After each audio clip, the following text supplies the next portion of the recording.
बड़ी ही शानदार बात आप लोगों के सामने स्क्रीन पर लिखी हुई है। अगर आप लोग इसको शानदार तरीके से पढ़कर अपने माइंड में उतारने की कोशिश करेंगे तो रियलिटी में आप लोग इसको अंडरस्टैंड कर पाएंगे कि क्या ये रियलिटी में सही है या फिर गलत है। चलिए एक उदाहरण लेकर समझने की कोशिश करते हैं। एक पर्सन है ए और एक पर्सन है बी। ए पर्सन जो है वो सुबह को उठता है, उसने अलार्म लगाया 4 बजे का। बी पर्सन जो है इसने भी अलार्म लगाया 4 बजे का। ए पर्सन जो है 4 बजे अलार्म बजा तो सोचा कि थोड़ा सा और लेट लेता हूं, ये 4 की जगह 5 बजे उठा। बी पर्सन जो था उसने अलार्म लगाया 4 बजे का तो वो एग्जैक्ट 4 बजे ही उठ गया। आगे जैसे जैसे चीजें आगे बढ़ी तो ये जो पर्सन था फर्स्ट वाला यानी कि ए, इसका सारा काम जो है वो डिले होता चला गया और लास्ट तक आते आते इसने एक्सरसाइज भी छोड़ दी, प्रॉपर वे में अपनी नींद भी नहीं ली, खेलने जाना था बच्चों के साथ में वो खेलने भी नहीं गया। पर लेकिन ये जो पर्सन है 4 बजे उठने के बाद में जो इसको काम करना था उससे भी कुछ देर पहले इसने खत्म कर लिया। उसी के बाद में अपनी एक्सरसाइज वगैरह भी कंप्लीट करी, जो जो पढ़ना था पूरा टाइम टेबल फॉलो किया। आप लोग ये बताइए अब कौन सा इंसान जो है इन दोनों में से ज्यादा खुश रहेगा, ए या फिर बी? आंसर बताइए आप लोग के हिसाब से कौन सा इंसान ज्यादा खुश रहेगा पूरा दिन जब खत्म हो जाएगा उसके बाद में। तो यहां पर आप लोग एक आसानी से एक चीज देख पाएंगे कि ए नंबर का जो इंसान है वो दुखी रहेगा। क्यों? क्योंकि उसने कुछ भी शेड्यूल प्रॉपर वे में फॉलो नहीं किया है। पर लेकिन जो बी नंबर का इंसान है वो काफी ज्यादा खुश रहने वाला है। रियलिटी ये है कि एक तरीके से वो अपने आप से ही खुश रहने वाला है, अपने आप में ही खुश रहने वाला है, क्योंकि उसने अपने आप से सारे काम जो है वो प्रॉपर वे में फॉलो किए हैं। यानी कि कहने का मतलब ये है कि अगर आप लोग अपने माइंड को डिसिप्लिन कर लेते हैं, अपने काम को अच्छे से करते हैं, तो मुझे नहीं लगता है कि यार आप लोगों को किसी भी मोटिवेशन की किसी भी वीडियो की जरूरत पड़ेगी। मोटिवेशन की वीडियो देखने के लिए आप अपने काम को अच्छे से फॉलो करना स्टार्ट कर दीजिए, उसी के अंदर से आप लोगों को मोटिवेशन भी मिल जाएगा और उसी के अंदर से आप लोगों को खुशी यानी कि हैप्पीनेस भी मिल जाएगी। तो खुशी और मोटिवेशन अगर एक ही जगह आप लोग चाहते हैं तो उसका सीधा सीधा तरीका यह है कि डिसिप्लिन में आ जाइए और अपने काम को करने स्टार्ट कर दीजिए। और फिर जब हर दिन के एंड में आप लोग अपने आप को शीशे में खड़ा होकर देखेंगे तो इस इंसान को देखकर ही आप लोगों को मोटिवेशन आ जाएगा, किसी भी बाहर वाले इंसान को देखने की आप लोगों को जरूरत ही नहीं पड़ेगी। तो एक बच्चे के द्वारा बोला गया था कि सर पूरे दिन बैठकर कई सारी मोटिवेशनल वीडियो देखता हूं पर लेकिन फिर भी शाम तक जाते जाते डिमोटिवेट हो जाता हूं। उस बच्चे को मैं ये बोलना चाहूंगा कि कोई भी मोटिवेशनल वीडियो मत देखो, अपना एक शेड्यूल बनाओ, एक प्लान बनाओ, मॉर्निंग से उठकर उसको फॉलो करना स्टार्ट कर दो और शाम तक उसको फॉलो करो और फिर देखो आप लोगों का जो मोटिवेशन है वो अपने आप ही आप लोगों के अंदर से निकल कर आएगा। तो मोटिवेशन लाने का सबसे शानदार तरीका यही है, अपने आप को डिसिप्लिन कर लीजिए, अपने आप लोगों के अंदर से मोटिवेशन आना स्टार्ट हो जाएगा और बाहर के किसी भी सोर्स की आप लोगों को जरूरत नहीं पड़ेगी।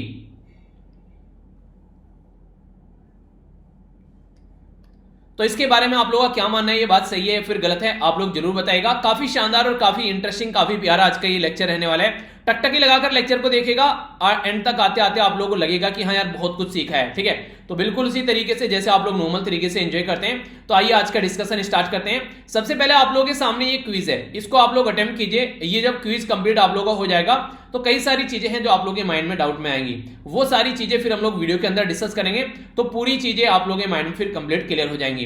तो एक एक करके नजर आते हैं। सबसे पहला जो क्वेश्चन है बात की जा रही है साहेल रीजन के बारे में। तो ये एक पर्टिकुलर रीजन है, आप लोग को ये बताना है कि ये एक ओशन और एक सी के बीच में पड़ता है। तो ये एक ओशन जो एक सी है ये इसके बीच में पड़ता है और इतना उदाहरण मैं आप लोगों को यहाँ पर एक हिंट मैं आप लोगों को दे देता हूं कि ये नॉर्थ अफ्रीका वाले रीजन में पड़ेगा। ठीक है, तो ये आप लोग बताइए कि कौन सा सी है और कौन सा ओशन है जिसके बीच में साहेल रीजन पड़ता है। एक तरीके से आप लोग का ये मैप बेस्ड क्वेश्चन भी हो जाएगा, एग्जाम में डायरेक्ट पूछ लिया जाता है। ठीक है, आगे बढ़ते हैं। आगे अगर बात करें, यहाँ पर बात की जा रही है फ्रेंच वॉलंटियर के बारे में। तो कई सारे फ्रेंच वॉलंटियर लगभग 40 के करीब, उनके द्वारा बड़ा ही शानदार एक इंटरेस्टिंग एक्सपेरिमेंट किया गया। आप लोग सोचकर भी थोड़ा हैरान होंगे कि क्या ऐसा कुछ चीजें पॉसिबल है।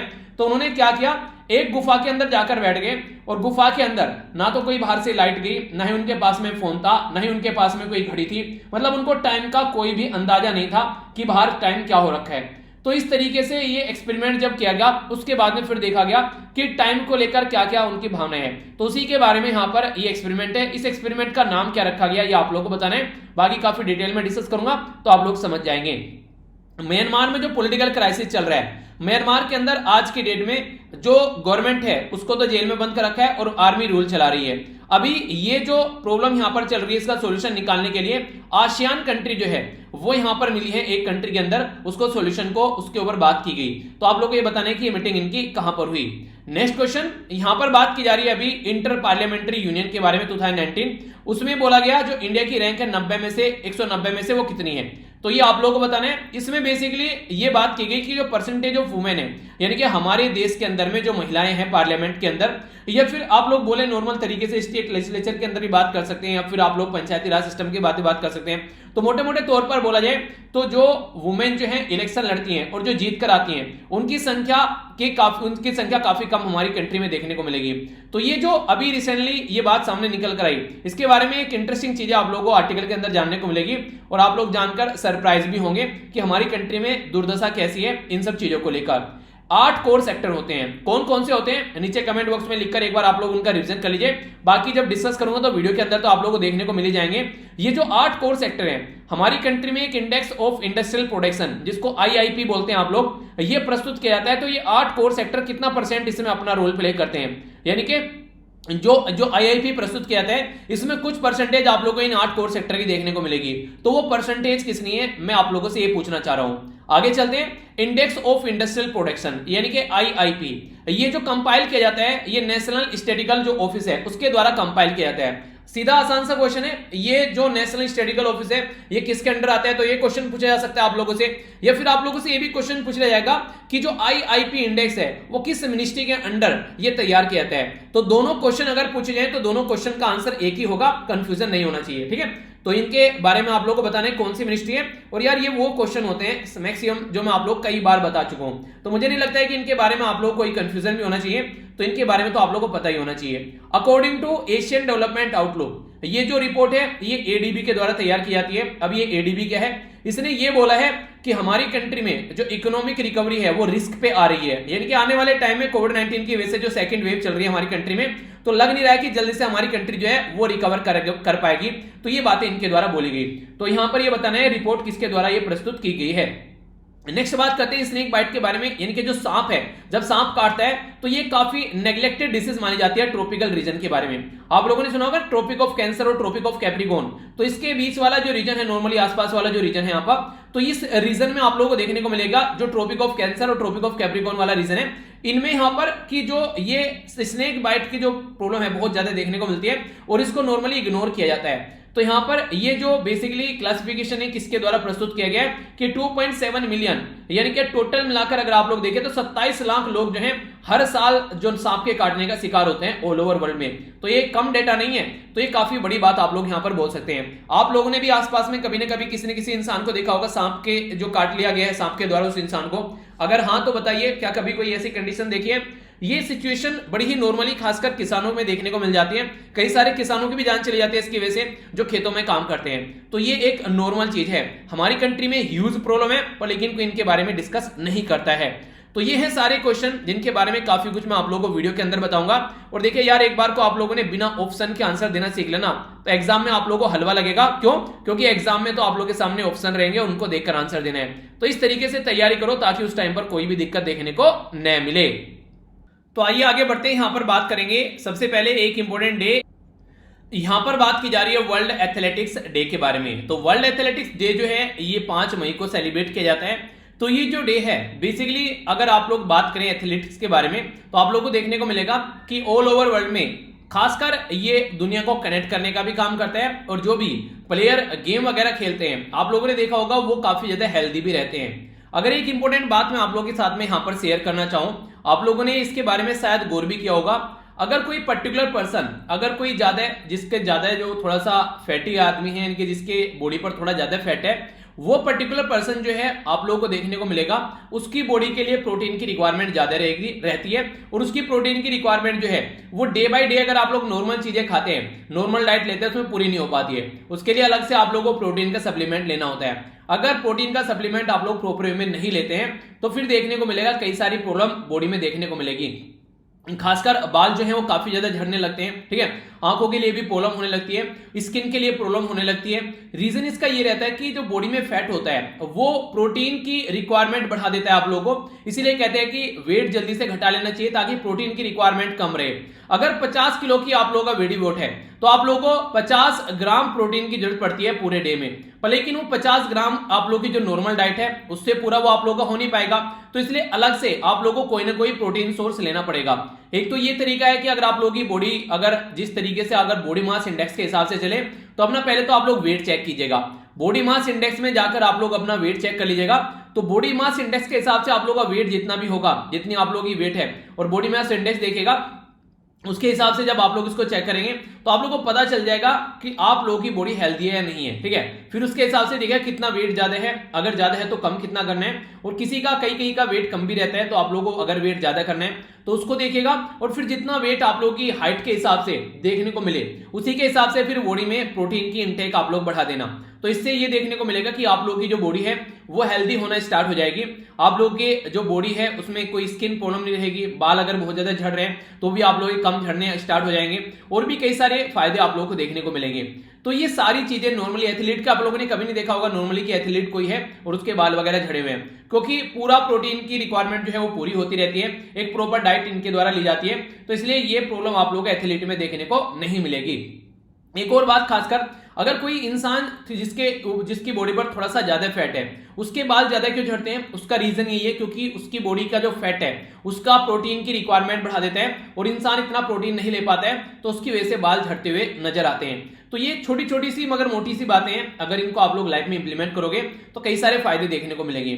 अब की बार की जो थीम है वो है healthy body has a healthy mind, यानी कि आप लोग अगर आप लोगों का जो माइंड है वो हेल्दी रखना चाहते हैं तो एक हेल्दी बॉडी रखनी पड़ेगी, और हेल्दी बॉडी रखने के लिए एक प्रॉपर वे में आप लोग को डाइट लेनी चाहिए और प्रॉपर वे में आप लोग को एक्सरसाइज करनी चाहिए। ये कुछ ऐसी टिप्स हैं, आई होप कि आप लोग इनको फॉलो करोगे और आप लोग इनसे फायदा उठाओगे। ठीक है, बाकी अगर बात करें, आज यहां पर बात की जा रही है, यह है जमात उल विदा। ठीक है, तो ये आप लोगों को देखने को मिलेगा कि जब रमजान का मंथ जो होता है उसका जो लास्ट डे जो होता है, ठीक है, तो ये यहां पर सेलिब्रेट किया जाता है। एक तरीके से जो जमात उल विदा है यहां पर, इसका मतलब होता है the Friday of farewell, last day of the month of Ramzan. ठीक है, तो इसको यहां पर बोला जाता है। ये सिंबलाइज करता है कि एक तरीके से जो यहां पर सिंबलाइज करता है कि बिगिनिंग हो चुकी है ईद अल फितर। ठीक है, जो फेस्टिवल है उसकी बिगिनिंग हो चुकी है। तो जिस तरीके से आप लोगों ने देखा होगा कई बार हिंदू कैलेंडर के अंदर भी कई बार आप लोगों ने देखा होगा कि कई जगह पर जैसे जन्माष्टमी है वो दो अलग अलग टाइम पर मना ली जाती है। ठीक है, कई बार रक्षाबंधन भी आप लोगों ने देखा होगा कि मुहूर्त ये है रक्षाबंधन का। तो ये कई बार यहाँ पर जो चांद वगैरह होता है इनके हिसाब से यहाँ पर काम किया जाता है, तो इसलिए यहाँ पर उसी के हिसाब से चीजें आप लोगों को देखने को मिलती है। ठीक है, तो जो भी यहाँ पर ये फेस्टिवल सेलिब्रेट कर रहे हैं, सबसे पहले तो आप लोग अच्छे से एंजॉय कीजिएगा, और खासकर सबको सेलिब्रेट करना चाहिए। अगर देश का कोई भी फेस्टिवल है तो हर एक इंसान को सेलिब्रेट करना चाहिए, क्योंकि कुछ न कुछ एक बहाना मिल जाता है एक दिन को अच्छा दिन बनाने का, एक अपनी खुशी में एक और खुश दिन जोड़ने का। तो इसलिए हर एक दिन को अच्छे से एंजॉय कीजिए। ओके, आगे बात करते हैं। यहाँ पर रविंद्रनाथ टैगोर जी की जयंती है, 7 मई को सेलिब्रेट की जाती है। तो रविंद्रनाथ टैगोर एक ऐसी पर्सनैलिटी है जिनको किसी इंट्रोडक्शन की जरूरत नहीं है, क्योंकि अगर आप लोग थोड़ा सा भी अगर आप लोगों ने हिस्ट्री उठाकर देखी होगी तो इनके बारे में आप लोगों ने कई जगह पढ़ा होगा। आप लोग अगर बात करेंगे तो एशिया की पहली पर्सनैलिटी थी और पहली नॉन यूरोपियन थी, यानी कि अब से पहले यहाँ पर यूरोपियन को ही नोबेल प्राइज दिया जाता था। तो नॉन यूरोपियन और एशिया की पहली पर्सनैलिटी जिनको 1913 में नोबेल प्राइज दिया गया। नोबेल प्राइज कहीं में लिटरेचर में, तो लिटरेचर में जो ये नोबेल प्राइज इनको मिला ये 1913 में। इनकी जो राइटिंग्स थी जिसका नाम था गीतांजलि। ठीक है, तो जो गीतांजलि थी यहाँ पर उनके लिए यहाँ पर ये इनको प्राइज दिया गया। ये इतना इंपॉर्टेंट क्वेश्चन है, पता नहीं कितनी बार पूछा जा चुका है। तो 7 जो मई है यहाँ पर रविंद्रनाथ टैगोर जयंती हम लोग सेलिब्रेट करते हैं। इसी के साथ में यहाँ पर 1861 में इनका जन्म हुआ था। ठीक है, नेक्स्ट अगर बात की जाए, गीतांजलि का नाम आप लोग जरूर याद रखेगा। तो ये काफी इंपॉर्टेंट पर्सनैलिटी है, खासकर इनसे रिलेटेड यहाँ पर ये किताब है, तो आप लोगों से क्वेश्चन बन सकते हैं। ओके, आइए अब आगे चलते हैं, कुछ शॉर्ट इंपॉर्टेंट न्यूज देखते हैं जिनके बारे में आप लोगों से पूछा जा सकता है। और हाँ, एक और यहाँ पर ये बात की जा रही है वल्लभाचार्य जो जयंती है उनके बारे में। यहाँ पर जो यहाँ पर पुस्ती सेक्ट है उनसे ये रिलेटेड है, वल्लभाचार्य जी उसके फाउंडर है, तो इनकी भी बर्थ एनिवर्सरी है। तो कई सारे डे आप लोगों के सामने हो गए, तो अच्छे से एंजॉय कीजिए। हालांकि ये तो पुराना डे है यहाँ पर ये। ठीक है, आइए अब आगे चलते हैं। थीम जरूर याद रख लीजिएगा। यहां पर हम लोग बात करेंगे एक काफी इंपॉर्टेंट न्यूज के बारे में, जिसके बारे में मैंने आप लोगों से जिक्र भी किया था। अभी फ्रांस के अंदर कुछ वॉलेंटियर हैं, यानी कुछ लोगों के द्वारा क्या किया गया, 40 दिन के लिए अपने आप को एक गुफा में बंद कर लिया गया। एक ऐसी गुफा थी जिसमें ना तो बाहर से कोई रोशनी आ रही है, ना उस गुफा में कोई इलेक्ट्रिसिटी का प्रबंध था, यानी कि अपने आप ही आप लोगों को इलेक्ट्रिसिटी का भी कुछ जुगाड़ करना पड़ा था। इसी के साथ में किसी के पास में मोबाइल नहीं था और किसी के पास में घड़ी नहीं थी। आप लोग ऐसे देखिए कि अगर किसी पर्टिकुलर एक कमरे में आप लोगों को किसी मतलब कमरा जो है वो अंडरग्राउंड है, उस कमरे में आप लोगों को ले जाकर आप लोग को 5 दिन के लिए छोड़ दिया जाए। 5 दिन में आप लोगों को ये ना पता चले कि सूरज निकल रहा है कि छिप रहा है, आप लोगों को टाइम का अंदाजा ही ना लगे, तो उस टाइम पर हमारी बॉडी जो है वो कैसे वर्क करना स्टार्ट करती है। यानी कि अभी तो हम लोग को पता है यार ये दिन निकल गया, अच्छा अब शाम हो गया, उसके हिसाब से रात होती है हमको नींद आने लगती है, सुबह हो गया चलो यार उठ जाते हैं, वो पैटर्न तो हम लोग नॉर्मल तरीके से फॉलो कर लेते हैं। पर लेकिन रियलिटी में अगर आप लोगों को सूरज ही ने दिखे, 24 घंटे आप लोगों की जो आर्टिफिशियल लाइट है उसी से आप लोग को काम चलाना पड़े, तो आप लोग किस तरीके से अपनी जिंदगी को वहां पर डिसाइड कर पाएंगे क्या टाइम होना है। उस टाइम पर जब आप लोग चाहें तब दिन हो जाएगा, जब आप लोग चाहें तब रात हो जाएगी, आप लोग अपनी बॉडी को अपने हिसाब से चेंज कर सकते हैं। तो यही देखने की कोशिश की गई कि इंसानों की बॉडी पर क्या इंपैक्ट पड़ता है। 27 से लेके 50 ईयर यानी कि 27 से लेके 50 साल के जो लोग थे उनको सबको यहाँ पर लिस्ट के अंदर, केव के अंदर, गुफा के अंदर छोड़ा गया। और ये जो गुफा थी ये फ्रांस के अंदर आप लोगों को देखने को मिलेगी। इसका नाम है यहाँ पर लोम्ब्रिव्स जो केव है, ये इसका नाम है, जहां पर इनको लोगों को यहाँ पर रखा गया। ये यहाँ पर 40 दिन तक रहे लगभग 15 लोग। तो यहाँ पर ये 15 लोग जो रहे इनको देखा गया। पर्टिकुलर टेंट लगाकर रहना है आप लोगों को, अपनी खुद से इलेक्ट्रिसिटी आप लोगों को जनरेट करनी है, जैसे भी आप लोग कर सकते हैं, कोई कांटेक्ट नहीं रहेगा आउटसाइड वर्ल्ड के साथ में, ठीक है। तो एक तरीके से चाह ये रहे थे कि इनका जो टाइम के साथ में जो कनेक्शन है वो टूट जाए, यानी कि जो सोना और उठना जो नॉर्मल तरीके से सूरज निकल गया वो सारी चीजें तो वो कहीं ना कहीं टूट जाए। और वो टूट गया, जो रेस्पॉन्स है एक तरीके से losing their sense of the time and space outside the world, तो वही चीजें यहां पर चेक करना चाहते थे कि क्या इंपैक्ट उसके बाद में पड़ता है। तो यही एक स्टडी यहां पर की गई, क्योंकि उनकी बॉडी क्लॉक जो है, उनकी स्लीपिंग जो साइकिल है वो अपने हिसाब से डिसाइड कर सकते हैं। बाहर साइड में उनका कोई कांटेक्ट नहीं है कि सूरज निकलेगा तो उठना है, ठीक है। तो ये वाली कंडीशन आप लोगों को देखने को मिलेगी। तो किस तरीके से एक्सट्रीम कंडीशन में अगर कोई सिचुएशन बनती है तो इंसान अपने आप को अडेप्ट कर लेता है। और खासकर अभी आप लोगों को देखने को मिला कोविड-19 के चलते बहुत सारे लोगों को आइसोलेशन में रखा गया, बहुत सारे लोग जो है अपने घरों में रहे, तो कई बार कई सारी एक्सट्रीम कंडीशन बन जाती है। तो एक्सट्रीम कंडीशन में अगर हम लोग अपनी बॉडी को डालते हैं तो हमारी बॉडी कैसे रिएक्शन करती है, तो ये बातें समझने की कोशिश यहां पर की गई इस स्टडी में, जिसके चलते यहां पर ये केव में एंटर किए और वहां से जो भी ये एक तरीके से कंपेरेटिव जो स्टडी है उसको निकाल कर लेकर आए, ठीक है। तो ये कहां पर एक्सपेरिमेंट किया गया, तो ये फ्रांस के अंदर एक्सपेरिमेंट किया गया। तो इसके बारे में ये कुछ बातें थी, आई होप कि आप लोग एंजॉय कर रहे होंगे इस न्यूज को। और इसका नाम है यहाँ पर डीप टाइम एक्सपेरिमेंट। तो कई आप लोगों से पूछे डीप टाइम एक्सपेरिमेंट एग्जाम के अंदर भी, तो आप लोगों को कंफ्यूजन नहीं होना चाहिए, किससे रिलेटेड है कोई क्वेश्चन बने तो बिल्कुल क्लियर आप लोगों के माइंड में होना चाहिए, ठीक है। नेक्स्ट न्यूज की ओर चलते हैं। आगे बात की जा रही है यहाँ पर जो यमन के अंदर जो हुतही कम्युनिटी है। पहले तो आप लोग यमन को देखिए, हमारी कंट्री कंपेयर में पड़ता कहां पर है, तो ये अपनी प्यारी कंट्री है, यहाँ पर है यमन। यमन में जो पर्टिकुलर गवर्नमेंट है वो सऊदी अरेबिया चाहता है कि वो उसकी कठपुतली बंद कर रहे। रीजन क्या है कि काफी बड़ा एरिया जो है यमन का वो सऊदी अरेबिया के साथ में टच करता है। अगर सऊदी अरेबिया की कठपुतली गवर्नमेंट यहां पर रहेगी तो सऊदी अरेबिया उसको अपने हिसाब से चला पाएगा, पर लेकिन ऐसा है नहीं। यहां पर जो हुतई कम्युनिटी है वो यहां पर काफी लार्ज स्केल पर मात्रा में अपने आप को एक तरीके से सऊदी अरेबिया के अंदर पावर में रखती है। उसके चलते कई सारे ऐसे एरिया हैं यहाँ पर जो कि हुतई कम्युनिटी के कंट्रोल में है। इवन अगर इसकी कैपिटल के बारे में बात करें वो भी आज के डेट में इसकी कम्युनिटी के अंडर में है, और ये वो कम्युनिटी है जिसको ईरान के द्वारा भी कई बार सपोर्ट किया जाता है। तो इसके चलते ये चाहते हैं कि अगर यहाँ पर हुतई कम्युनिटी रहेगी तो कहीं ना कहीं यहाँ पर सऊदी अरेबिया की जो बाउंड्री है वो सिक्योर नहीं रहेगी। तो इसके चलते सऊदी अरेबिया 2015 से बम्बार्डमेंट कर रही है इस कंट्री के ऊपर जिसका नाम है यमन। पर यहाँ पर डोनाल्ड ट्रंप जो थे वो तो खूब सपोर्ट कर रहे थे इन सब चीजों को, उनको तो एंटरटेनमेंट होता था अच्छा खासा। पर फिलहाल जो जो बाइडन आए उन्होंने इन सब चीजों को रोकने के लिए बोला है, क्योंकि यार तुमको काफी टाइम मिल गया, 2015 से लगे हुए 2021 आ गया, अब तक सॉल्यूशन नहीं निकाले, आगे कौन सा आप लोग एक अलादीन का चिराग लाओगे और सॉल्यूशन निकल जाएगा। तो इसलिए यहां से डिस्टेंस बनाकर रखो। और यूएसए का तो एक्सपीरियंस भी है, आप लोग देख सकते हैं अफगानिस्तान में यूएसए जो है घुटने टेक कर और उन्हें कहते हैं कि एकदम बिल्कुल सर झुकाकर वहां से निकलकर सामने आ रहा है, ठीक है। तो इसलिए ये भी कंडीशन देखने को मिल रही है। तो यहां पर जो पर्टिकुलर रीजन है, एक नॉर्थ वेस्ट में यहां पर बात की जा रही है कसारा जो बैटलफील्ड है, तो उसमें आगे बढ़कर अभी यहां पर जो मारीब सिटी है यहां पर वो भी अभी यहां पर काफी हैवी कैजुअलिटी देखने को मिली। तो मारीब जो है यहां पर ये एंशिएंट टाइम में जो साबा रीजन था उसकी कैपिटल भी इसको बोलते हैं। तो ये पर्टिकुलर रीजन भी अब यहां पर इनके कंट्रोल में आ गया है। ये सारावत जो माउंटेन है उसमें आप लोगों को देखने को मिलेगा। तो अगर आप लोगों से कोई एग्जाम में पूछ ले ज्योग्राफिकल पोजीशन के पॉइंट ऑफ से कि सारावत माउंटेन कहां पर है, तो ये है यमन के अंदर, ठीक है। तो इसके बारे में बात की जा रही है। अभी कुछ और भी बातें आप लोगों से यहां पर करूंगा, तो ये इस पर्टिकुलर एरिया को आप लोग एग्जाम में इसके बारे में याद रख सकते हैं। तो बात करें तो जो ये मारीब जो रीजन है यहाँ पर अभी जो गवर्नमेंट के हाथ से चला गया है यमन की, और एक तरीके से तो ये दोनों को दुखी का रीजन हो गया यमन की गवर्नमेंट के लिए भी और सऊदी अरेबिया के लिए भी, क्योंकि अब यहाँ पर जो इसी तरीके से पैटर्न देखने को मिल रहा है जैसा पैटर्न आप लोगों को अफगानिस्तान में देखने को मिल रहा था। जो रिबेल कम्युनिटी है वो ज्यादा ताकतवर हो गई है, गवर्नमेंट वहां पर टिक नहीं पा रही है, अब रिबेल कम्युनिटी जो है वो वहां पर पावर में आ रही है। तो इसके चलते कंडीशन जो सऊदी अरेबिया की है वो यहां पर उनको अपने आप में एक थोड़ा सा डर भी उसका हो रहा है कि कल को दिक्कतें देखने को मिल सकती हैं, ठीक है। तो उसी के चलते ये पूरा आप लोगों के सामने न्यूज हो गया। आगे चलते हैं, यहाँ पर बात की जा रही है चैट के बारे में। अगर आप लोग मैप में देखना चाहते हैं तो आप लोग यहाँ पर समझ पाएंगे, ये हो गई पर्टिकुलर कंट्री, अफ्रीका कॉन्टिनेंट के अंदर है यहाँ पर ये कंट्री। अपनी कंट्री के कंपेयर में अगर आप लोग इसको यहाँ पर देखना चाहते हैं तो यहाँ से देखिए अपनी कंट्री होगी और यहाँ से आप लोग यहाँ पर आइएगा अफ्रीका के अंदर। तो इस पर्टिकुलर एरिया के बारे में बात की जा रही है। तो क्या हुआ यहाँ पर, अभी फॉर्मर जो फ्रेंच कॉलोनी थी यहाँ पर, ठीक है, तो यहाँ पर पर्टिकुलर रीजन में नॉर्मली देखिए होता क्या है, अगर कोई पर्टिकुलर कंट्री की कॉलोनी है तो सोचते हैं कि यहाँ पर शांति बनाकर रखी जा सके। तो वेस्ट जो है वो फाइट करता है इस्लामिस्ट जो मिलिटेंट है उनके साथ में अक्रॉस द साहेल फ्रांस, ठीक है। तो ये साहेल जो रीजन है यहाँ पर, इसमें ये फाइट करता हुआ नजर आता है। स्टिल स्ट्रॉन्ग मिलिट्री बेस है प्रेजेंट साहेल रीजन में फ्रांस का। तो ये साहेल रीजन आप लोगों से पूछा जा सकता है। तो इधर तो हो गया रेड सी, ठीक है, और ये इस पर्टिकुलर रीजन आप लोगों से क्वेश्चन पूछ लिया, जैसे मैंने पूछा था ना, तो इधर आप लोगों को देखने को मिलेगा अटलांटिक ओशन। तो रेड सी के बीच से लेकर जो अटलांटिक ओशन है उसके बीच में अगर आप लोग ये रीजन देखिए, साहिल रीजन है, इसमें कई सारी कंट्री आप लोग यहां पर देखने को मिल रही है। सूडान हो गया, नाइजीरिया, ठीक है। तो इस तरीके से ये कंट्री है सारी।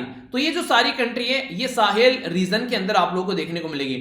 तो इस पर्टिकुलर रीजन में काफी लार्ज स्केल पर जो इस्लामिक स्टेट है वो भी कई बार दबदबा दिखाते हैं। तो उनको कैसे कंट्रोल करना है उसके चलते यहाँ पर कई बार अलग अलग कंट्री खासकर वेस्टर्न वर्ल्ड जो है वो काम करते हुए नजर आते हैं। अगर बात करें यहाँ पर साहेल रीजन जो है यहाँ पर ये इको क्लाइमेटिक और बायोजियोग्राफिकल जो रीजन है, ट्रांजिशन रीजन माना जाता है अफ्रीका का, क्योंकि आप लोगों को पता है कि यहाँ पर ये रेगिस्तान वाला रीजन भी है, ठीक है। तो इसके चलते यहाँ पर ये ट्रांजिशन का रीजन भी माना जाता है। सहारा डेजर्ट जो पर्टिकुलर एरिया में इसे बोलते हैं। देखिए गोबी डेजर्ट आप लोगों को चाइना में देखने को मिलेगा, सहारा डेजर्ट आप लोगों को यहाँ पर देखने को मिलेगा। अपनी कंट्री का जो मरुस्थल है वो किस नाम से फेमस है आप लोग ये बताइए, ठीक है। अगर बात करते हैं यहाँ पर ये सुडानियन सवाना आप लोगों को साउथ में देखने को मिलेगा। ये पर्टिकुलर रीजन जो है आज की डेट में ये सेमी एरिड क्लाइमेट जोन है यहाँ पर ये। तो साउथ सेंट्रल जो यहाँ पर एल्टीट्यूड है नॉर्थ अफ्रीका के अंदर में, तो ये रेड सी और इसी के साथ में अटलांटिक ओशन के बीच में देखने को मिलेगा। कोई भी रीजन अगर न्यूज में होता है तो आप लोग थोड़ा सा टाइम निकालिए, एक बार गूगल मैप में जाकर सर्च कर लीजिए और उस रीजन को देख लीजिए, तो आप लोगों को कई सारी चीजों के सॉल्यूशन मिल जाएंगे, कोई कंफ्यूजन आप लोगों को देखने को नहीं मिलेगा, ठीक है। छोटा सा काम है, कर देखिए, बहुत सारी चीजें आप लोगों को याद होने लगेगी। आगे बढ़ते हैं, इंटरनेशनल न्यूज के बारे में बात की जा रही है और आसियान क्या है उसके बारे में भी समझेंगे। पर लेकिन मेन न्यूज किसके बारे में, मेन न्यूज है यहाँ पर ये म्यांमार के बारे में। तो पहले आप लोग म्यांमार को देखिए कि इसकी लोकेशन क्या है। म्यांमार हमारा पड़ोसी देश है।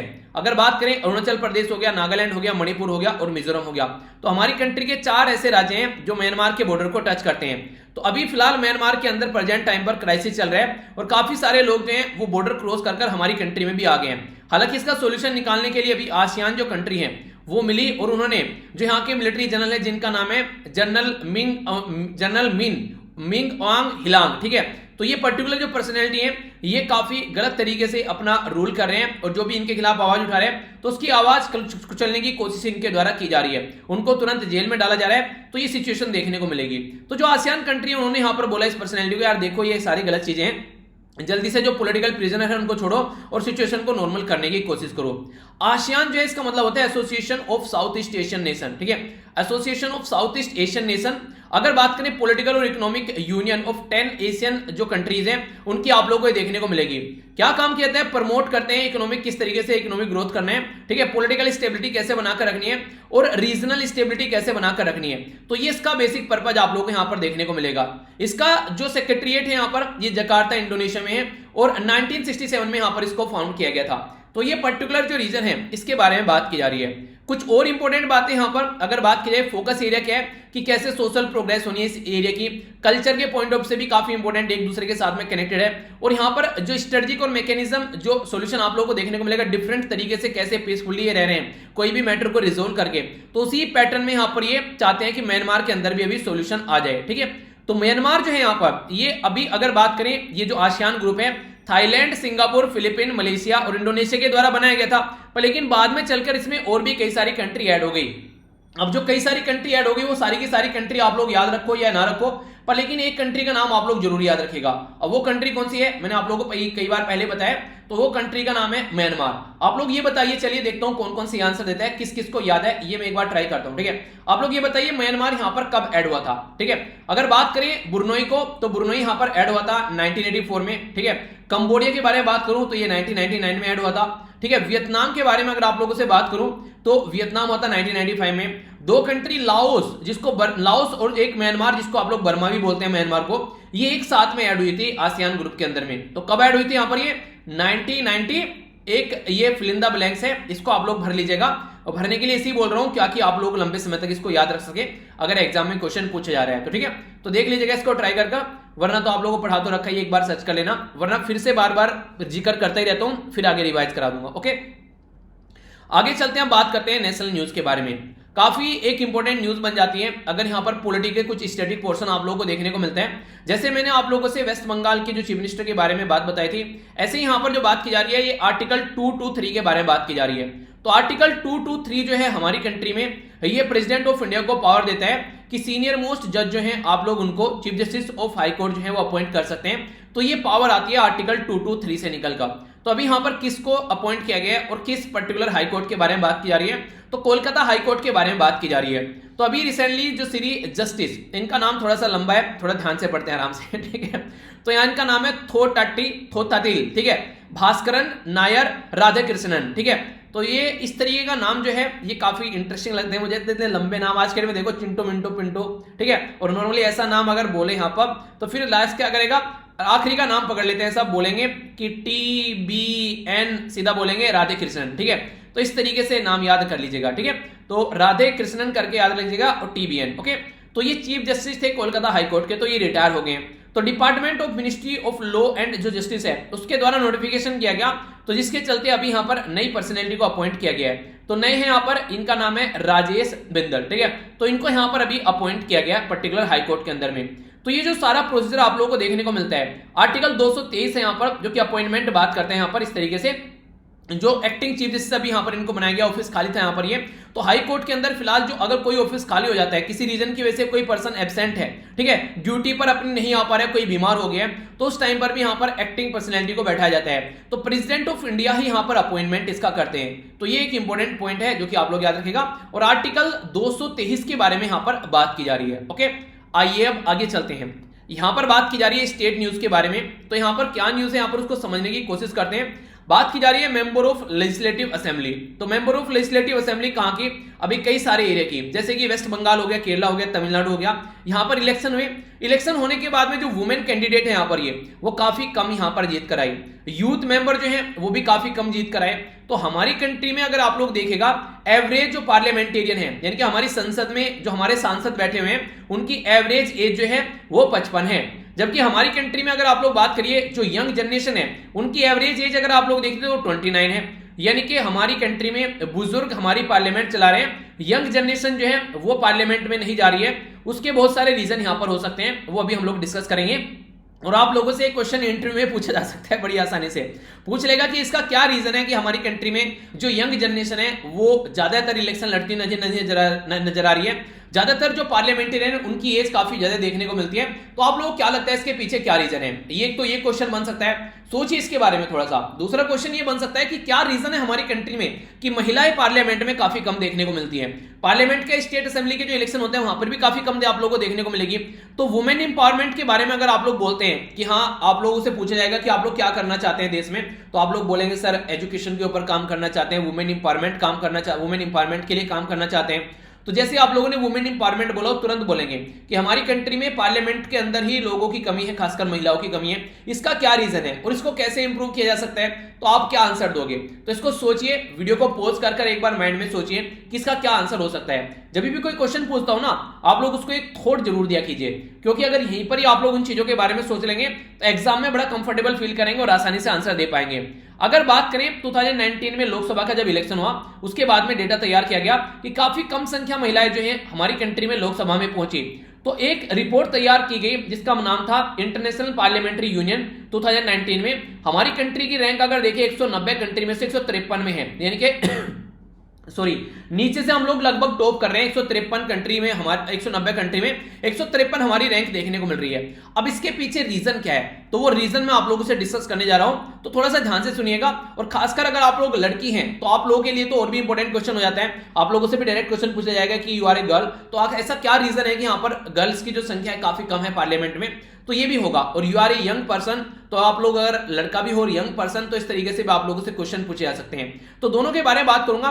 पहले वुमेन के बारे में बात करते हैं कि महिलाओं की संख्या कम क्यों है, और फिर यूथ यानी कि नवजुवान नवयुवक कम क्यों है। चलिए सेकंड वाला पहले देखते हैं, ठीक है।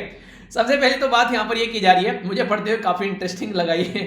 सबसे पहले तो ये बात की जा रही है कि ये कहीं ना कहीं एक थॉट बन चुका है, एक विचार बन चुका है कि आज की डेट में अगर ये बिलीव किया जाता है कि अगर कोई यंग बच्चा जाता है, ठीक है, तो प्रॉपर प्रिपेयर नहीं है उस चीज के लिए, ठीक है, यानी कि उसने अभी अच्छी लाइफ नहीं देखी है, एक पूरी लाइफ नहीं देखी है, तो ये बोला जाता है कि ये नो सिखिया, वर्ड सुना आप लोगों ने, नो सिखिया, कि अभी ये नो सिखिया है, यहां पर आकर ढंग से काम नहीं कर पाएगा, कुछ उल्टी सीधी हरकतें कर सकता है, अनप्रिपेयर्ड है। ये एक भ्रांति आप लोगों को देखने को मिलेगी।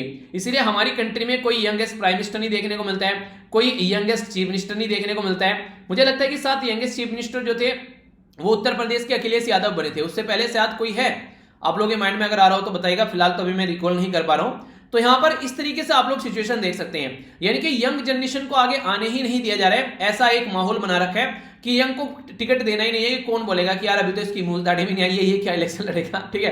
तो ऐसी चीजें देखने को मिलती है जो कि गलत है। इसका मतलब ये हो गया कि हम लोग अपने ही जो बच्चे हैं, उन अपने ही जो यूथ है उनके ऊपर विश्वास नहीं कर रहे हैं। दूसरी जो इंपॉर्टेंट बात बोली गई कि youth will not be taken seriously, यानी कि यूथ जो है उनको कोई सीरियसली नहीं लेगा। पहले तो बोला गया कि यूथ इसको सीरियसली नहीं लेंगे, यानी कि आज के दिन में अगर आप लोग पार्लियामेंट में जा रहे हैं तो आप लोग उस काम को सीरियसली नहीं लेंगे। दूसरा बोला जा रहा है कि दूसरे लोग भी यूथ को सीरियसली नहीं लेंगे, तो ये भी यहां पर बोला गया। क्या आप लोग इससे सहमत हैं? तो बताइए ये सही है या फिर गलत है। मैंने एक मूवी का नाम आप लोगों को बताया था, यंगिस्तान, ठीक है, मूवी का नाम नहीं बताया था, मतलब भूल गया था मैं, उसमें मैंने आप लोगों को बताया था कि उत्तर प्रदेश जिस पॉलिटिकल पार्टी के हिस्से में आ गया वो जीत गई, तो समझिए सेंट्रल गवर्नमेंट में वही एक तरीके से गवर्नमेंट बनाएगा। तो इस तरीके से यंगिस्तान में दिखाया गया कि एक यंग जो बच्चा आता है तो उसके बारे में यही बात दिखाई गई है। आप लोग चीजों को समझ पाएंगे कि एक पर्टिकुलर जो पर्सन है वो अगर पोस्ट पर जा रहा है तो उसको दिखाने की कोशिश की जाती है कि यार इसको क्या पता है, तो जानता भी नहीं है पॉलिटिक्स के क्या हथकंडे होते हैं, कैसे करेगा, इसको तो बेवकूफ बना देंगे। पर भाई साहब अकेला ना पूरा सबको घुमा देता है जरा सी देर में। तो आज की डेट में जो यंग जनरेशन को सोचा जाता है कि ये बस तो ऐसे ही है कि मतलब ट्विटर और ये क्या कहते हैं पबजी और ये लूडो वगैरह ये सब इन्हीं चीजों में लगे रहते हैं, इनको कुछ नहीं आता है। पर लेकिन आज की डेट की यंग जनरेशन जो है, अगर आप लोग मोटे मोटे तौर पर देखिए, अगर आप लोग कंपेयर करेंगे तो काफी सारी चीजों में बहुत ज्यादा आगे हैं। बस थोड़ी सी जो कमी रह जाती है, जो आज के लिए जो मुझे लगती है पर्सनली, आप लोग बताइएगा, मैं गलत भी हो सकता हूं, आई मे बी द रॉन्ग, पर लेकिन आप लोग बताइएगा। यंग जनरेशन जो है उसके अंदर एक तो पेशेंस की कमी है काफी लार्ज स्केल पर, मतलब एक तरीके से चीजों को समझने के लिए ज्यादा शक्ति नहीं है, एक तरीके से चाहते जल्दी जल्दी सारे काम नहीं पड़ जाए। रीजन क्या है? दुनिया फास्ट इतनी हो गई है, ऊपर जाना है तो सीढ़ियों से नहीं जाएंगे, तुरंत लिफ्ट से चलेंगे, कहीं बाहर जाना है तो साइकिल से या फिर पैदल नहीं जाएंगे, तुरंत गाड़ी मोटरसाइकिल उठा के चलेंगे। तो कुछ भी लगा रहे, लाइन में जरा सी देर में लगना पड़ गया तो तुरंत शोर मचा देंगे, हा हुल्ला होना स्टार्ट हो जाएगा। मेट्रो से अब तो खैर भीड़ नहीं है, अब तो कोविड-19 के चलते। पहले आप लोगों ने देखा होगा तुमको चलने की जरूरत नहीं है, खड़े हो जाओ, भीड़ अंदर ले जाएगी और अंदर से बाहर ले आएगी आराम से। तो पेशेंस की बहुत कमी देखने को मिलती है। अगर वो चीज थोड़ी सही हो जाए तो मुझे नहीं लगता कि किसी भी एरिया में आज के में जो यंग जनरेशन है, जो हम जैसे लोग हैं, वो कहीं भी पीछे हैं, ठीक है। इंपॉर्टेंट बात क्या है? जो वितरण है, यानी कि एक तरीके से जो सीनियर सिटीजन है, एक तरीके से जो सीनियर जो मेंबर ऑफ पार्लियामेंट सांसद है, वो अपनी पोस्ट छोड़ने के लिए तैयार ही नहीं है। उनको ऐसा लगता है कि उनसे बढ़िया कोई काम कर ही नहीं सकता है। दूसरी ये दिक्कत देखने को मिलती है। एक यहां पर बोला गया एक तरीके से फेलियर है, फेलियर आर हाई, यानी कि ये माना जाता है कि जो यंग जनरेशन है वो ज्यादा फेल हो सकते हैं, ठीक है। पॉलिटिशियन जो है वो एक तरीके से अगर बात करें, वो प्रिवेंट करते हैं यंग जनरेशन को अपनी मसल पावर और एक तरीके से मनी पावर की हेल्प से कि एक तरीके सीनियर पर्सन ही आना चाहिए, ऐसा बोला जाता है, ठीक है। उनको कई बार तो ये लगता है कि ये आ जाएंगे तो ये हमारी सुनेंगे नहीं और अपनी चलाएंगे तो पता नहीं कैसे कैसे डिसीजन लेंगे, ये भी चीजें देखने को मिलती है। एक और जो सबसे खतरनाक चीज मुझे लगती है, ये तो बिल्कुल ही एक गलत चीज है, जो अच्छे लोग हैं जिनकी सोच अच्छी है वो पॉलिटिक्स में आने से बचते हैं। पॉलिटिक्स को वो कीचड़ बोलते हैं कि यार फालतू में पॉलिटिक्स में नहीं घुसना है। तो यार अगर कीचड़ है वहां पर, अगर कोई उसको घुसकर उसको साफ नहीं करेगा तो क्या वो सुधर पाएगी? तो ये चीजें हम लोग को अंडरस्टैंड करनी पड़ेगी। पर लोग हम लोग क्या करते हैं, उसको इग्नोर कर देते हैं। एक टाइम ऐसा था आजादी के बाद, देखियो पॉलिटिशियन को भगवान माना जाता था, और एक आज की डेट में आपने पॉलिटिशियन को देखो हम लोग क्या मानते हैं। तो रीजन क्या हो गया? रीजन ये हो गया बहुत सारे ऐसे लोग भी वहां पर जाकर बैठ गए जिनके ऊपर दुनिया भर के केसेस चल रहे हैं, यानी कि जो रूल ब्रेक करने वाला है खुद रूल बना रहा है आज की डेट में। तो कहीं ना कहीं पॉलिटिक्स जो है वो गंदी इसलिए हो गई क्योंकि अच्छे लोगों ने जाना बंद कर दिया है, और जब अच्छे लोग नहीं जाएंगे तो कैसे सुधरेगा?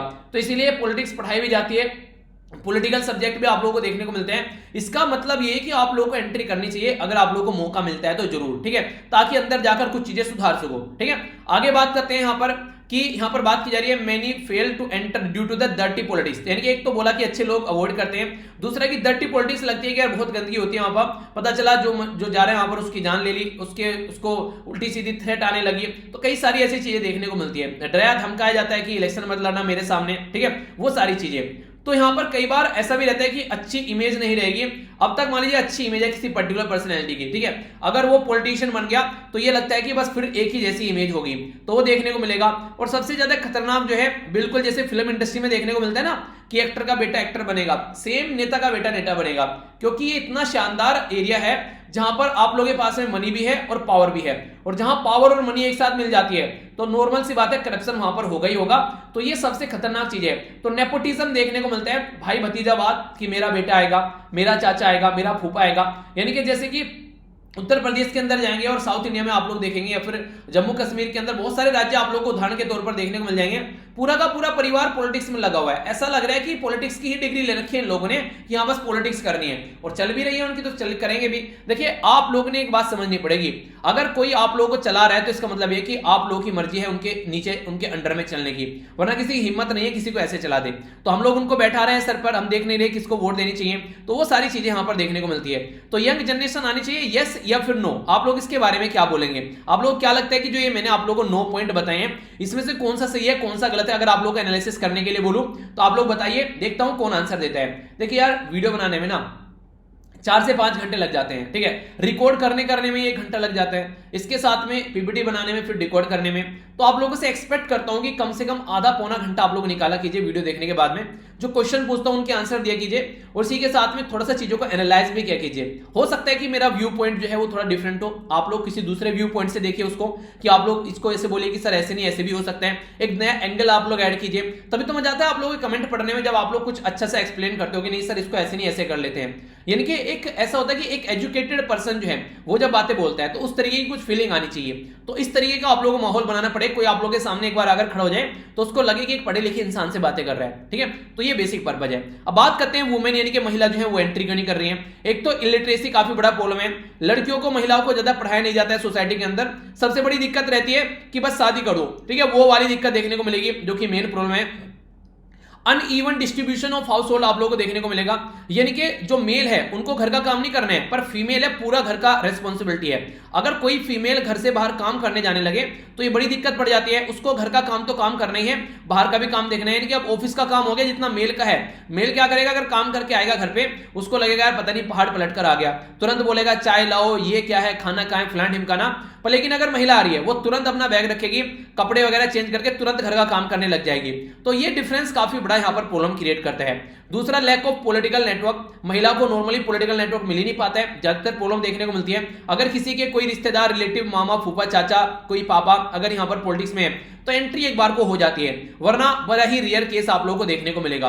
आप लोग चाहे इसको हिस्ट्री को उठाकर भी देख लीजिए। लैक ऑफ रिसोर्सेज और सपोर्ट, नॉर्मली महिलाओं के लड़कियों को कोई सपोर्ट नहीं करता है जल्दी से, अपने आप ही कोई निकल कर आ जाए अपनी हिम्मत के बल पर तो अलग बात है नॉर्मली, वरना सामने आने कोई देता ही नहीं है। आप लोग देखिए 2008 से अगर मैं आप लोगों के सामने बात करूं 33 रिजर्वेशन देने की बात की जा रही है, परसेंट रिजर्वेशन लोकसभा के अंदर, ठीक है, यानी कि पार्लियामेंट के अंदर में 33% रिजर्वेशन देने की बात की जा रही है।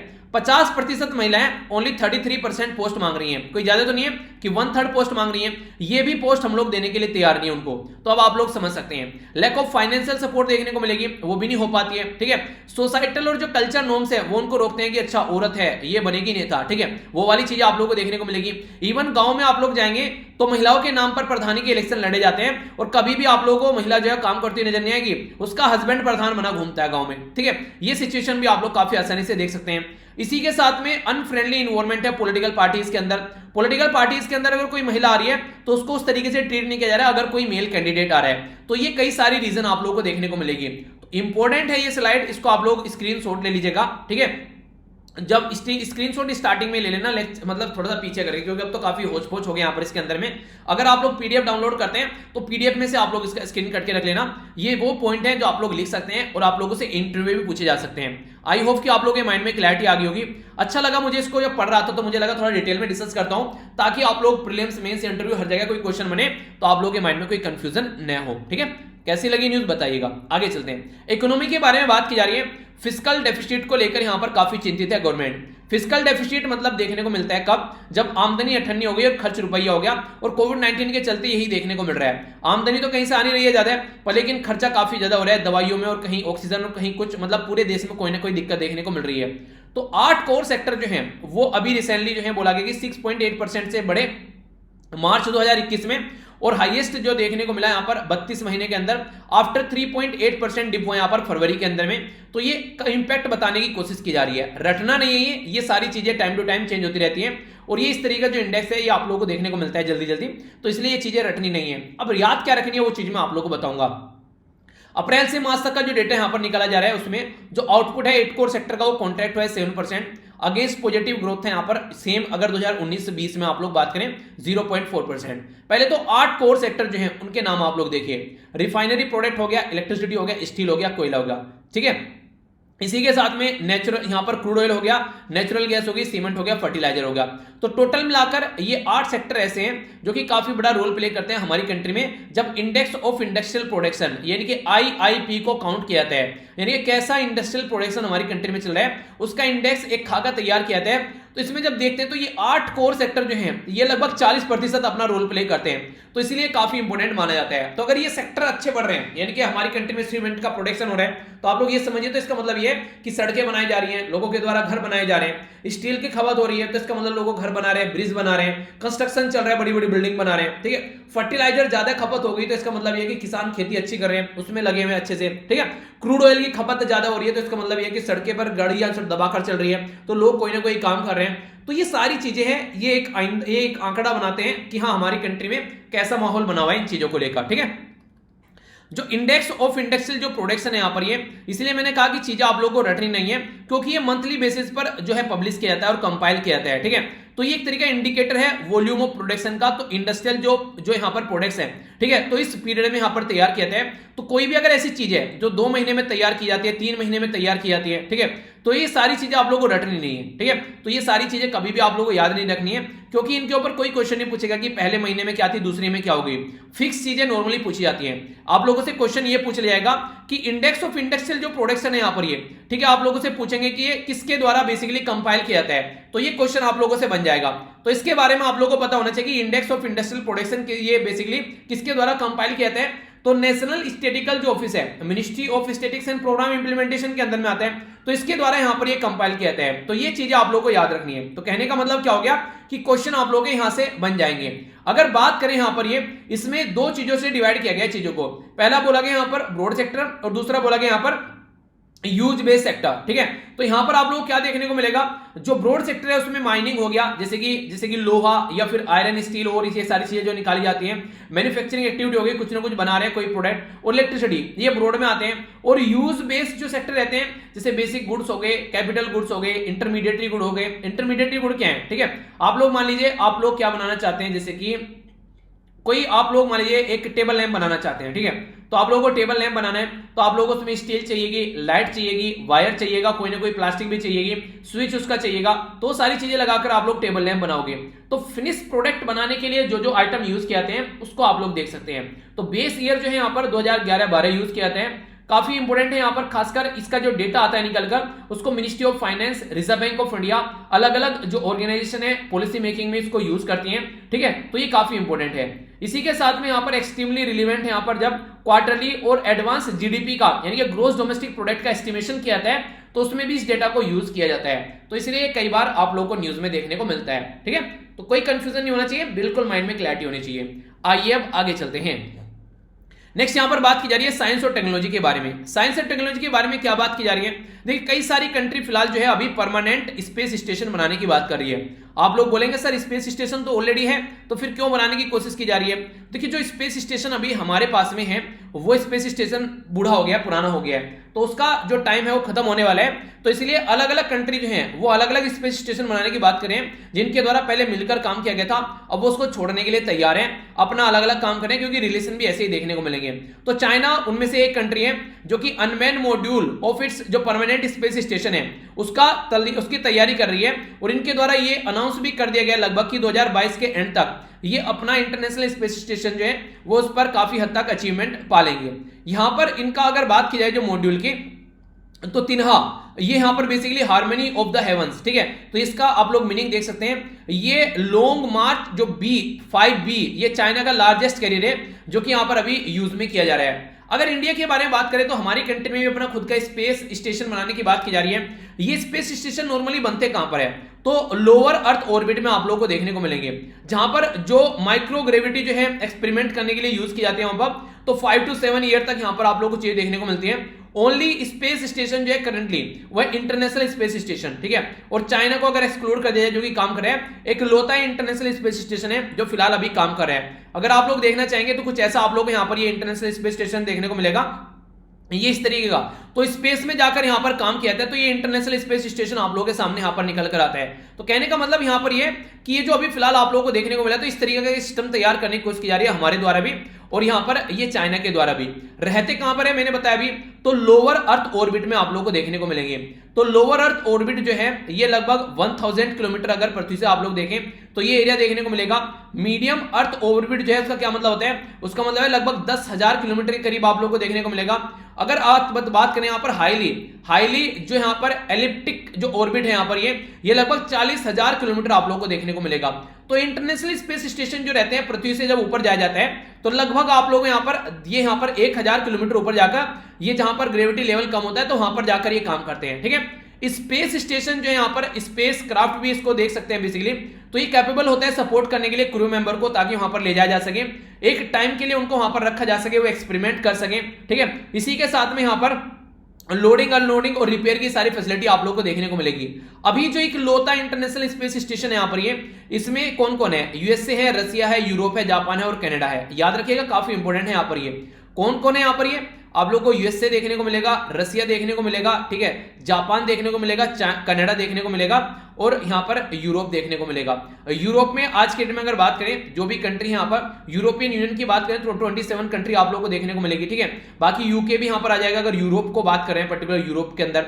यहां पर जो रसिया है वो ये बोल रहे हैं कि यार वो अपने लिए खुद का स्पेस बनाएगा, अब यहां पर इसके लिए काम नहीं करेगा, क्योंकि यहां पर अभी 2 डिकेड से यहां पर ये काम कर रहे हैं, इसकी एज हो चुकी है और 2024 में ये एक्सपायर होने वाला है। तो रसिया बोले कि 2025 तक जो है हम लोग अपना खुद का प्रोजेक्ट यहां पर देखेंगे, हम लोग यहां पर इसमें एंट्री नहीं करेंगे। हालांकि रसिया के ऊपर आरोप भी लगाए जा रहे हैं कि देखिए यहां पर कंडीशन खराब हो सकती है, रसिया को इन कंट्री के साथ में मिलकर काम करना चाहिए, पर रसिया उसको एक्सेप्ट नहीं कर रहा है, ठीक है। तो ये रसिया और चाइना आपस में मिलकर काम करने के लिए तैयार है, क्योंकि ना तो रसिया की बन रही है रसिया के साथ में और ना ही चाइना की बन रही है, और रसिया जो है कहीं ना कहीं चाइना का सबऑर्डिनेट पार्टनर भी आप लोगों को बनता हुआ देखने को मिलेगा।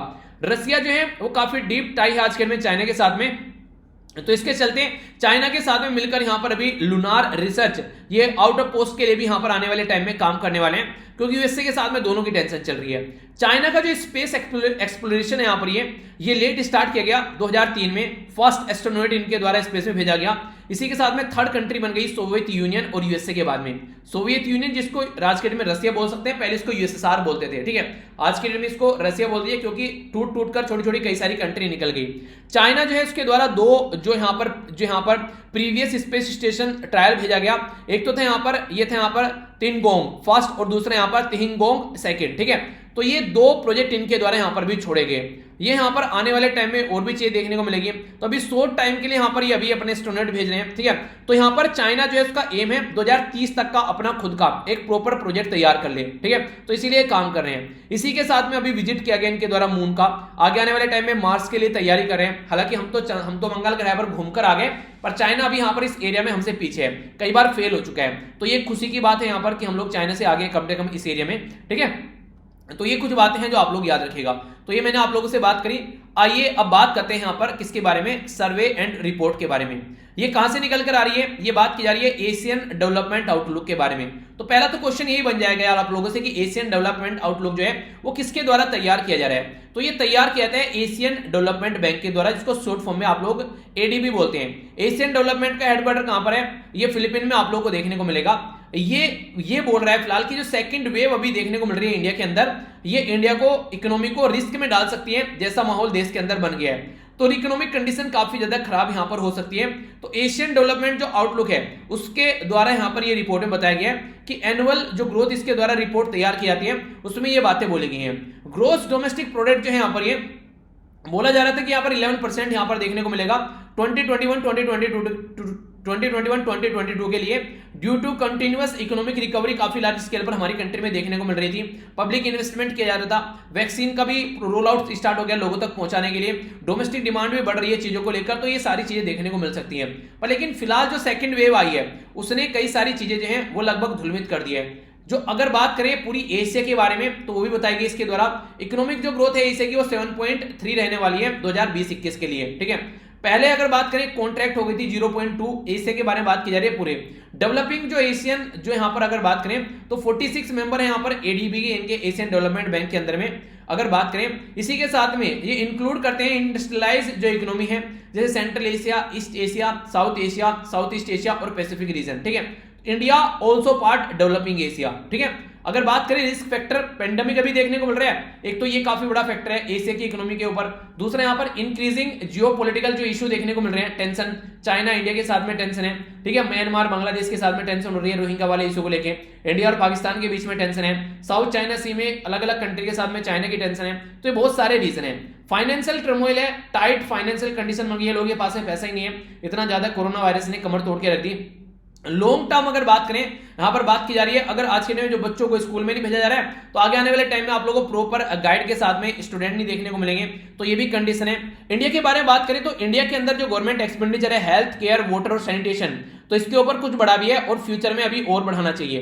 प्राइवेट इन्वेस्टमेंट आना चाहिए जिसकी सब लोग एक्सपेक्टेशन लगा रहे हैं कि प्राइवेट वाले आकर कुछ खर्चा करेंगे, पर लेकिन यार प्राइवेट वाले ना प्रॉफिट के ऊपर काम करते हैं, प्राइवेट इक्वल टू प्रॉफिट। अगर उनको प्रॉफिट नहीं मिलेगा तो फिर वो आप लोगों को वो नहीं कहते कि ये ऐसा इंसान है कि कुछ भी हेल्प नहीं करेगा, कि अपने पापा की हेल्प ना करे बिना प्रॉफिट के, तो वो सिचुएशन है। तो डोमेस्टिक डिमांड जो है वो एक्सपेक्ट है कि रिमेन रहेगी main driver growth. Faster vaccine अगर होती है तो लोगों की डिमांड भी बढ़ेगी, रूरल एरिया में भी यहाँ पर एग्रीकल्चर ग्रोथ हो रही है तो वो भी अच्छी बात है। आप लोगों को मैंने बताया भी था ना, लगभग लास्ट ईयर की कंपेयर में 30% के करीब हमारी कंट्री में एक्सपोर्ट बढ़ा है, तो ये अच्छी बात है। और गवर्नमेंट भी सपोर्ट करी मैन्युफैक्चरिंग सेक्टर को, तो ये कंडीशन देखने को मिलेगी। तो कई सारी ये चीजें हैं जिनको ढंग से इंप्लीमेंट किया जाए तो माहौल अच्छा बन सकता है, ठीक है।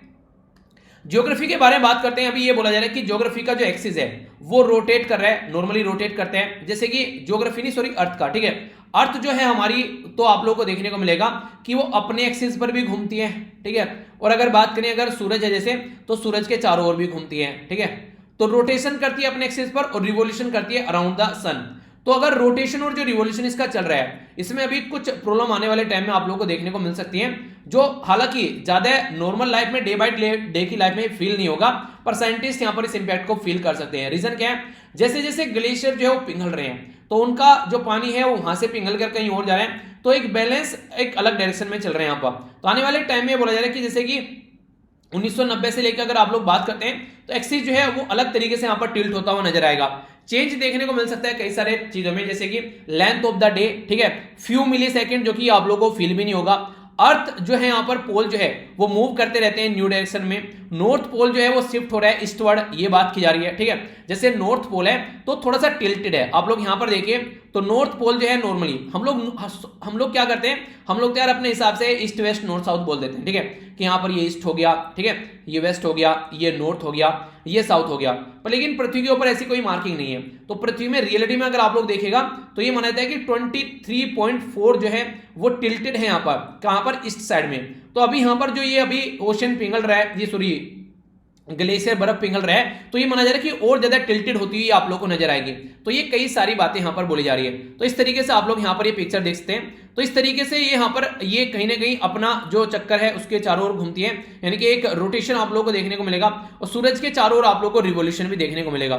तो ये बातें हैं, ऐसे आप लोग यहां पर समझ सकते हैं, ठीक है। तो ये कंडीशन है, अगर यहां पर ये और ज्यादा टिल्टेड हो जाती है तो फिर उसका अलग इंपैक्ट आप लोगों को देखने को मिलेगा सूरज के चारों ओर। तो ये बातें यहां पर समझाने की कोशिश की जा रही है। तो अर्थ का जो एक्सिस है यहां पर ये, जिसको यहां पर ओब्लिक्विट, यहां पर ऑफ यहां पर एक्लिप्स आप लोग बोलते हैं, एप्लिक्टिक, ठीक है, एक्लिप्टिक्स, ठीक है।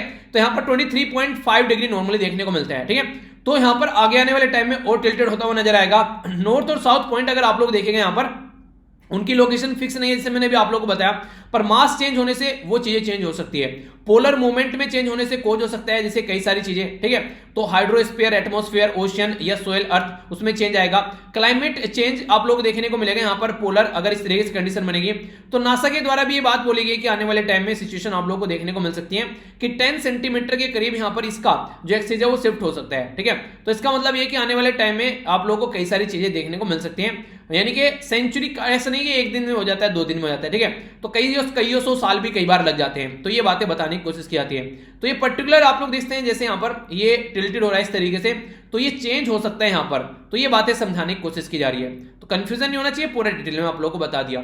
इन्वायरमेंट के बारे में बात करते हैं यहाँ पर। तो ये जो न्यूज है ये एक हल्की सी छोटी सी न्यूज है, पर लेकिन आप लोगों को पता होना चाहिए इसके बारे में।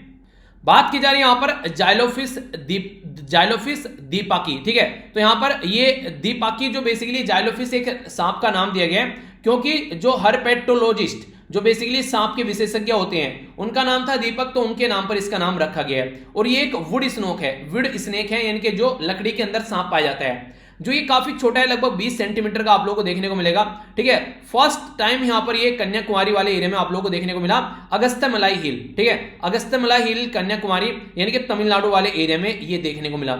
यहां पर ये स्थानीय स्पीसीज इसको बोला जा रहा है, और ये वेस्टर्न घाट की बात की जा रही है। तो ये लोकेशन हो गई इसके बारे में, जो कि आप लोगों को याद रखना है। वुड स्नेक जो होता है ये हार्मलेस होता है, नॉर्मली ये बोला जाता है कि इसके अंदर जहर नहीं होता है, ठीक है। तो नॉन जो यहाँ पर विनोमस होता है ये, जो कि आप लोगों को देखने को मिलेगा। इसी के साथ में यहाँ पर जब सोयल वगैरह डिग की जाती है फार्म में, ये कोई भी ऐसे लकड़ी वगैरह काटी जाती है तो वहां पर देखने को मिल जाता है। ये नॉर्मली क्या खाते हैं, अर्थवॉर्म, जिनको आप लोग नॉर्मली उन्हें बोलते हैं नॉर्मली की जो मिट्टी के अंदर केंचुए पाए जाते हैं, ठीक है, केंचुए बोला जाता है। नॉर्थ इंडिया में कई सारे राज्यों में इनको गिंडोवे बोला जाता है, ठीक है। आप लोग एरिया में क्या बोलते हैं आप लोग बताना, लोकल एरिया में, ठीक है। अगर बात करें रिलेटिवली नॉर्थ ईस्ट और जो साउथ ईस्ट एशिया में देखने को मिलते हैं, बात की जाए तो यहाँ पर ये बेसिकली जो एरोबोरल, जो यहाँ पर एयरबोरेल, ठीक है, तो यानी कि जो लिविंग इन ट्री यानी कि एक तरीके से पेड़ के अंदर ये रहते हुए पाए जाते हैं। IUCN यानी कि international union for conservation of nature के बारे में बात करें तो 12% जो स्नेक हैं, स्पीसीज जो है वो यहाँ पर थ्रेटन कैटेगरी में है, उनकी पॉपुलेशन जो है वो डिक्लाइन हो रही है। और वर्ल्ड हेल्थ ऑर्गेनाइजेशन के द्वारा भी ये बातें बोली जाती हैं कि कई बार सांप और जो ह्यूमन और एनिमल जो ह्यूमन और स्नेक में कॉन्फ्लिक्ट होता है तो सांप को नॉर्मली मार दिया जाता है। तो ये सिचुएशन आप लोगों को देखने को मिलेगी। स्नेक बाइट जो है यहाँ पर ये नेग्लेक्टेड ट्रॉपिकल डिजीज है, रिड्यूस करती है। अगर बात करें तो रिड्यूस करना है स्नेक बाइट को, और डेवलपिंग कंट्री में काफी ज्यादा देखने को मिलती है। 2.7 मिलियन जो पीपल हैं अराउंड द वर्ल्ड वो काफी सीरियसली इससे अफेक्टेड हैं, तो ये याद रखिएगा। तो ये यहां पर कुछ बातें बताई गई है, ठीक है। तो शानदार, प्यारा, इंटरेस्टिंग ये आज का लेक्चर था। एक बार रिव्यू ले लेते हैं कैसा रहा ये लेक्चर, इसके बाद में फिर आप लोग बताइएगा अपना रिव्यू देखा।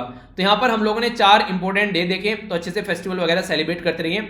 सबसे पहले तो ये बात जानी, फिर हम लोगों ने शॉर्ट न्यूज देखी, ये यहाँ पर डीप टाइम एक्सपेरिमेंट के बारे में जरूर याद रखना। फिर 2 न्यूज हम लोगों ने और देखी, ठीक है। इसी के साथ में मैप भी मैंने आप लोगों को दिखाया, साहिल रीजन के बारे में बात करी, आसियान के बारे में हम लोगों ने बातें की यहाँ पर, ठीक है।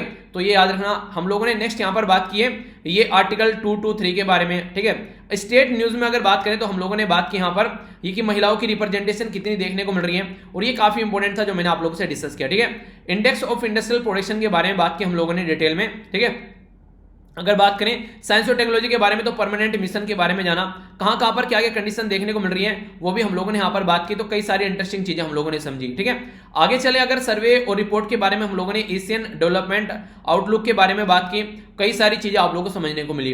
ज्योग्राफी में अर्थ का जो रोटेशन है उसके बारे में हम लोगों ने समझा, क्या क्या कंडीशन यहां पर देखने को मिल रही है, तो ये कई सारी बातें हम लोगों ने समझी, ठीक है। तो कोई कंफ्यूजन नहीं होना चाहिए। आगे हम लोगों ने यहां पर देखा इन्वायरमेंट स्नेक के बारे में, तो ये था डिस्कशन।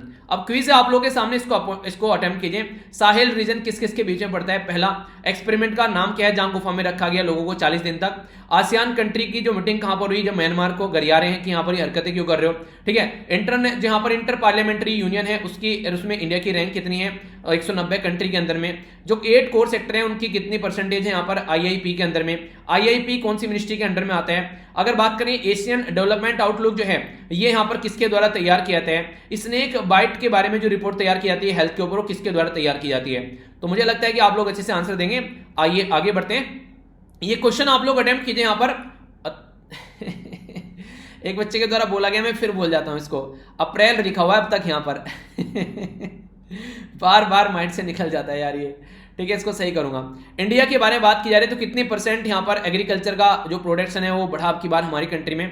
ठीक है, यहाँ पर अभी ऑक्सीजन जो प्लांट लगाने की बात की जा रही है, फंड कहां से आ रहे हैं, पीएम केयर की फुल फॉर्म क्या है, यहाँ पर किसके अंदर टैक्स डिडक्शन किया जा रहा है, छूट दी जा रही है। फर्स्ट जो फार्मर जो ऑक्सीजन एक्सप्रेस है वो कहां से कहां तक चली, किसके द्वारा ऑक्सीजन एक्सप्रेस स्टार्ट की गई है, किन दो कंट्री के बीच में आप लोगों को देखने को मिलेगा, यहाँ पर इसके बारे में जरूर बताएगा। अभी ये नॉर्मल सिचुएशन हो गई है।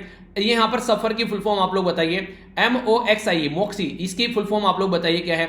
इसी के साथ में जो अभी जो सोयाबीन की वैरायटी बनाई है उसका नाम क्या है। तो आंसर क्या है यहाँ पर, आंसर यहाँ पर 30% है। यहाँ पर पीएम केयर फंड से पैसा आ रहा है जिसको बोलते हैं prime minister citizen assistance and relief in emergency situation fund. ठीक है, ये इनकम टैक्स जो है उसके तहत यहाँ पर 80G जो फॉर्म है छूट मिल रही है। विशाखापट्टनम महाराष्ट्र यानी कि आंध्र प्रदेश से महाराष्ट्र पहली ट्रेन चलाएगी oxygen train, oxygen express Indian railway चला रही है। किर्गिस्तान और यहाँ पर तजाकिस्तान के बीच में आप लोगों को देखने को मिलेगा नॉर्मल चीजें।